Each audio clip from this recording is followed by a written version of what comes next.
My mother kept a locked filing cabinet in her home office. I had always assumed it was tax returns and insurance documents. I was so incredibly wrong. After I found Robert Ellison's Facebook profile, after I sat on that kitchen floor staring at a stranger's face and seeing my own eyes looking back at me, I did not call my mother. I did not call Marcus.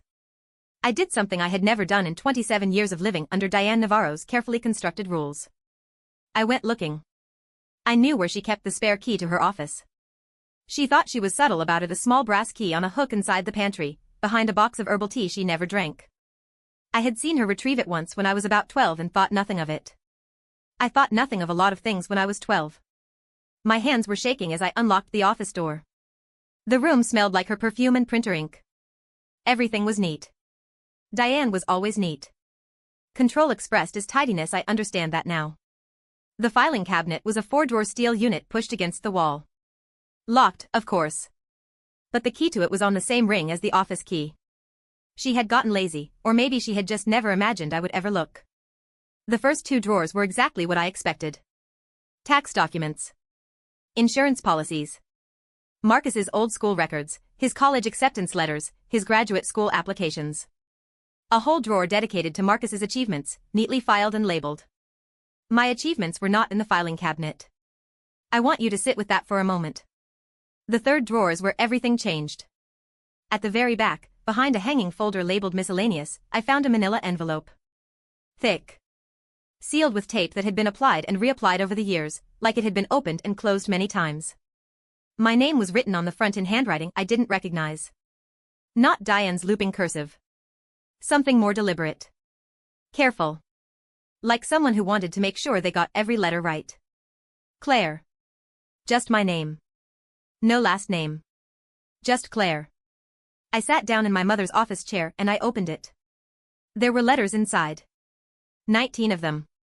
I counted. 19 letters, spanning from when I was 4 years old to when I was 22, each one in the same careful handwriting.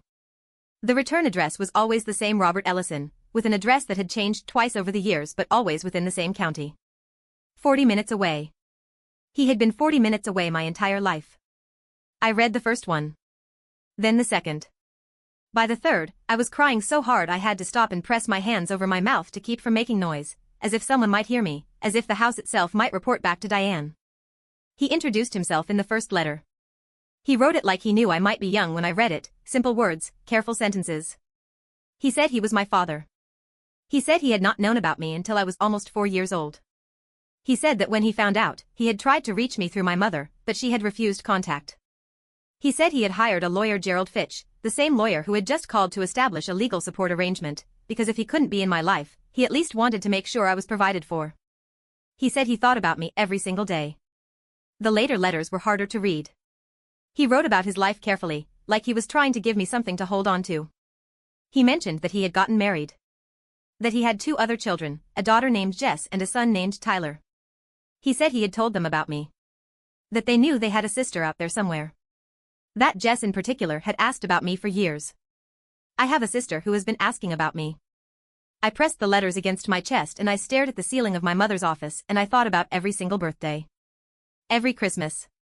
Every moment I had sat at that dinner table feeling like an outsider in my own family, wondering what was wrong with me. Nothing was wrong with me. I was in the wrong family. And then I found the bank statements. They were in the same drawer, in a separate folder. 23 years of child support deposits. The amounts were not small. I added them up on my phone calculator with trembling fingers. Over $300,000. $300,000 that Robert Ellison had paid, faithfully, every single month, believing it was going toward my life. My education. My future.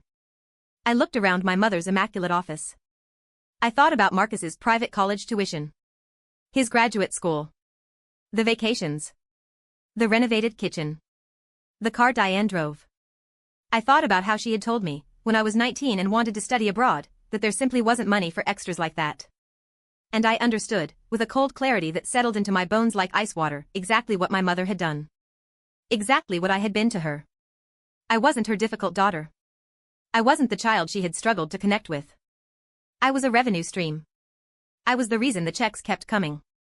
And the moment I started to understand my own worth, the moment I made choices she couldn't control, she hadn't been pushing me away out of disappointment.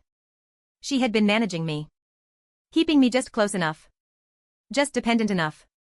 Just uncertain enough about my own value that I would never think to ask the questions she was terrified I would ask. I put the letters back in the envelope. I put the envelope in my bag. And then I sat very still for a long moment, because I needed to decide what kind of person I was going to be from this point forward. I decided I was going to be the kind of person who makes a phone call. I dialed the number for Fitch and Associates. And when Gerald Fitch answered, I said 7 words I had never said before in my life: "My name is Claire. I need to talk about Robert Ellison." There was a pause on the line. And then he said, "Miss, he has been waiting for this call for 23 years. Stay tuned for the next part."